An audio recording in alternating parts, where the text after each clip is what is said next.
We have breaking news. The Chicago Bears have signed offensive lineman Matt Pryor to a 1-year deal. I got Stevo in the building with me. You know, we're going to talk about it and break it down right after this. Into Chicago Bears Central, your number one place for all Chicago Bears news and content. What's going on, ladies and gentlemen? Welcome back to another episode of Chicago Bears Central. Got Stevo in the house with me. We gonna get right into the breaking news for the Chicago Bears. Ryan Poles goes ahead and add more O-line depth to the Chicago Bears by signing Matt Pryor to a 1-year deal. This guy's 6'7", 332 pounds. Stevo has had times with Philadelphia, Indianapolis, and spent some time last year with the San Francisco 49ers. Didn't play much last year, but for those people that's into the PFF grades, the guy is graded as an 88.5 and has a pass block win rate at 83%. Stevo, what's your initial thoughts on this signing right here? For sure, it's most definitely it's a depth piece, of course. Like we all know, he wasn't a starter for the last few years, so he's not a starting piece, but he's definitely a solid and valuable backup, and that's something we've been needing and craving for this offensive line. And he's older; he's 29 years old, and for the most part, up until we got Nate Davis, we had a pretty young line. So I like to see to add more depth and more veterans to the O line. He's also a person that's used to the system that we're going to run here. If you know anything about the system that Shane Rogers runs, especially on the formations that he like to run, it's a lot similar to what he's seen in the 49ers system. So it just all around makes sense.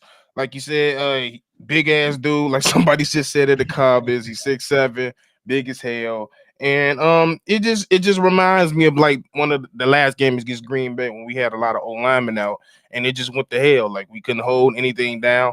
We was getting beat off of one move, which is a swipe to the hands. And somebody of his caliber that been in the league for almost just about 10 years, he ain't gonna be able to do those type of things when somebody goes down. Hopefully not, but if somebody goes down, he's a viable person to put there, and he's gonna be pretty much serviceable for the most part. Of course, and I agree with you. I like to pick up. I think that you got to go out here and bring some professionals in here, and you bring some more competition into the room. This is a guy who started before, who has, rolled the bench before. So he just going to put himself in a prime position to at least be one of those depth pieces for the offensive line. Steve-O, what I really like is that the guy has had reps at the tackle spot and the guard spot. So it's just adding on to those versatile linemen that Ryan Poles has picked up these last few days. First with that Ryan Bates trade, another versatile guy. Now you go get a guy like Pryor, who adds some versatility, a little bit more versatility to this Bears offensive line. And one of the things that a lot of people has brought up is that he can be used as that swing tackle spot. What do you think about the Mhm. versatility of this guy just early on? I mean, that's one thing Poe's been showing he knows how to do is evaluate talent at the O line position, being a former O lineman himself. And that's one thing he preached in when he first came here is getting the O line right and preaching versatility because he knows it's very hard to keep the same O line the whole season. It's the most Facts. physical position in the game of football. They get the most hits, they getting the most injuries, and you got to be pretty deep in that spot, especially if you're gonna make a swing at the bowl and even the playoffs. It takes a long time and it takes a lot of work and a lot of processing to build up a solid, sound old lineman core. And it's just not the starters, and that's one thing he said he's gonna do. He's gonna build these trenches right. And I know everybody, like I said yesterday, it ain't the sexiest name.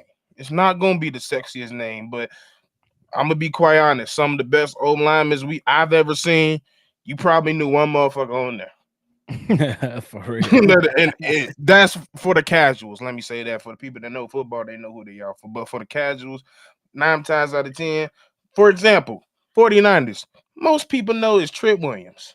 Most people, yep.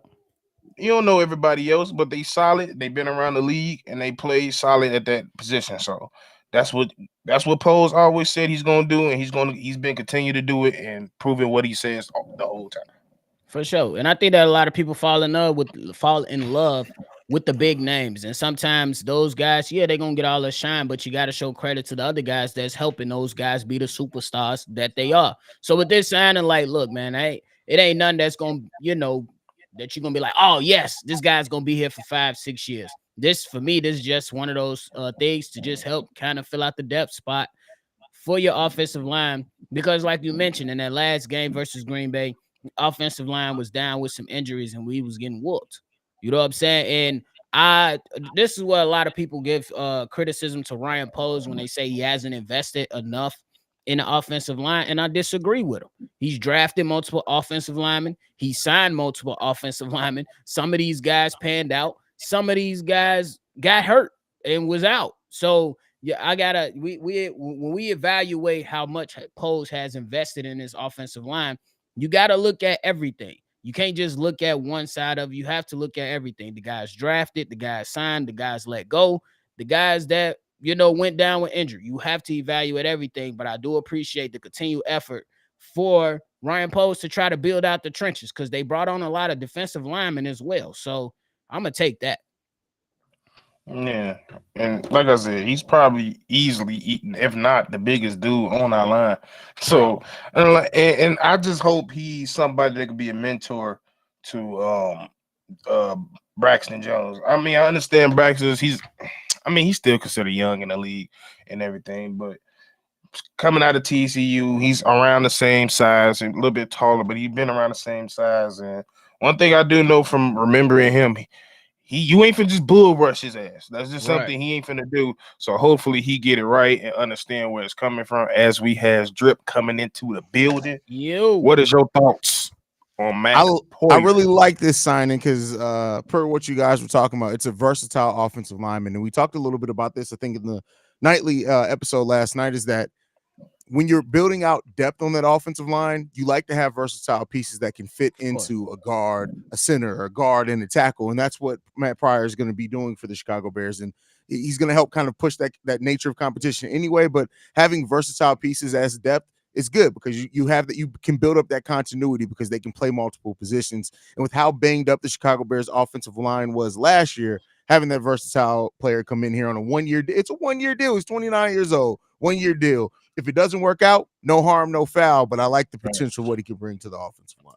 Agree. And Hayes, I brought it up to Stevo. I love to get your thoughts on it. Now, Ryan Poles in the last few days has brought in two versatile and experienced offensive linemen. Mm-hmm. Now you got Ryan Bates, who was able to play multiple positions in the interior. Now you get a guy that's pretty much played just about every position on the line outside of center.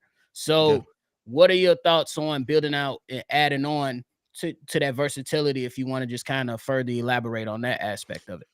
Well, I think when you have two pieces in both Bates and now Pryor that both are extremely versatile, I think Pryor's played inside and outside and I think he's played all the positions. Then you have Matt Pryor now who can operate a guard or a tackle. I think it's smart. Now you can look at it in the draft and you could bring in, regardless if you do want to go in the first round or wherever you want to go, you look at the talent overall, bringing in talent, right? Because you have pieces that can move around up and down regardless of where you draft that player at. Because now you're probably projecting, and like I said, unless you go first round with the offensive lineman, whoever you're bringing in is going to at least start off the bench. You're probably going to develop them coming off the bench. So you're bringing in those versatile pieces. And let's not overlook either.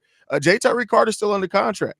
He's another versatile piece they've used on both sides. Doug Kramer, he's primarily just a center, but another young piece that you can develop along. So I see what they're trying to do here. And really overall, the offense, you're bringing in a lot of versatile pieces that are both effective in the run, effective in the pass game, because we're for once going to have an offense that hopefully is going to be a little bit more dynamic. So it all makes sense. For sure. Definitely. You know what I thought of when I instantly seen this? I'm like, ooh, I ain't gotta see Larry Borum no more.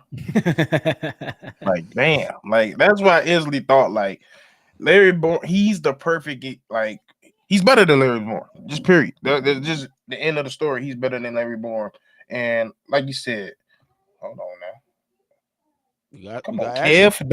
Kev can't be sending me shit. Y'all know, you know, Kev don't have no goddamn decision making on nothing. He just be sending shit to be sending shit. You don't think about the fact we in high alert right now. Kev over here sending God knows what we send a Rice Spice video. That man said, breaking news. We like, hold on. Hey, it's crazy. But I do got a question for y'all.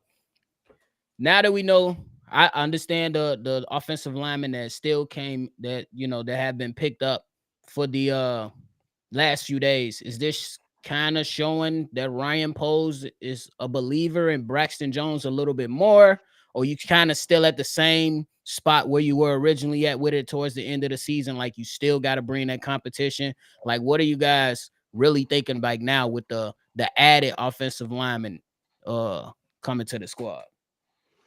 I think Poles is still high on Braxton, as people should still be high on Braxton. It's just now it's questions around him, right? He still has tremendous talent. That's not nobody's questioning his talent. It's just, are you going to be able to bring it all together? How are you going to up from the potential that you had when you came in the league? The problem with Braxton right now is, and if it's too harsh, please let me know. I know it can be harsh sometimes. Is that Braxton hasn't progressed. He's still basically the same player that we drafted, which is a really tough, talented player. But he hasn't refined any of that potential yet. And hopefully that's what he does this season.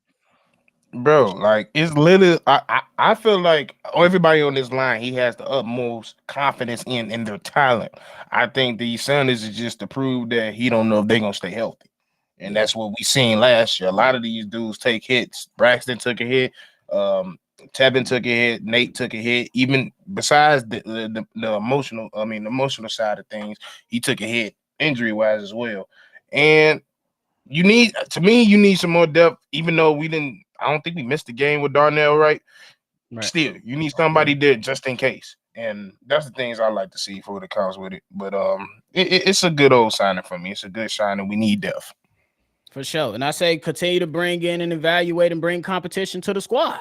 I say, what if you really that dude and you really can go ahead and separate yourselves from the others, go out and win a competition battle.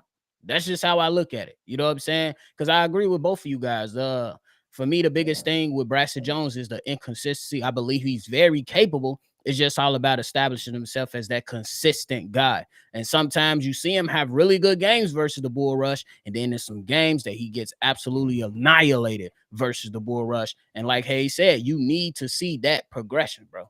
You need to see that for real. I don't know what's taking so long for his ass to get stronger.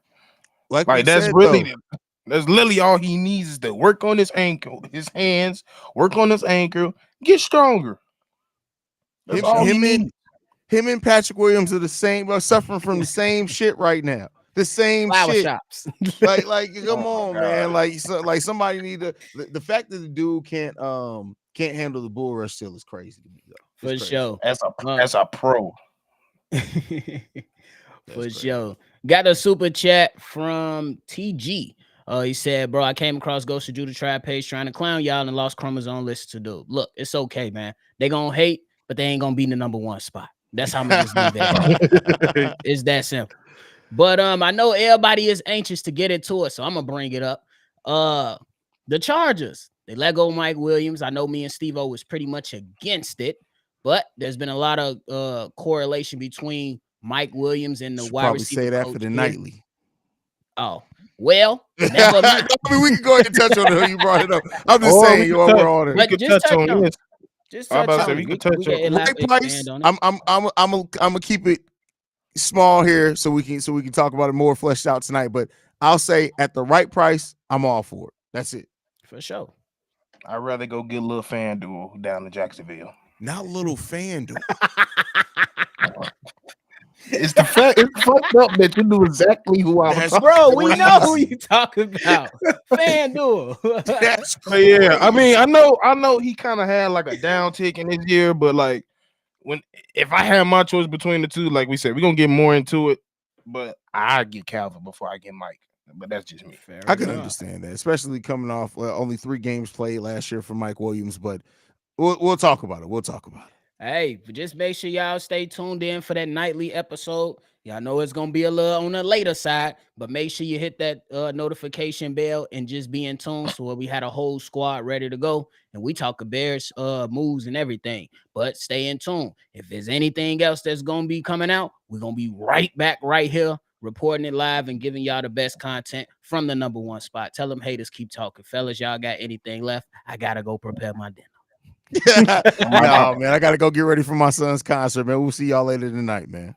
All right, peace, y'all. Make sure you hit the like button, subscribe to the channel. You got any feedback, comments, questions, concerns for us, hit us up at chicagobearscentral@gmail.com. You can follow the show on all social media platforms at Shy Bear Central. If you want to chime in and give your thoughts on what's been happening with the Bears, make sure you call in to be a part of our mailbag episodes. The number is 773-242-9336. That's it from us. Until more news come out, we're going to catch y'all on the next one for sure. Chi-Town up and bear down, baby.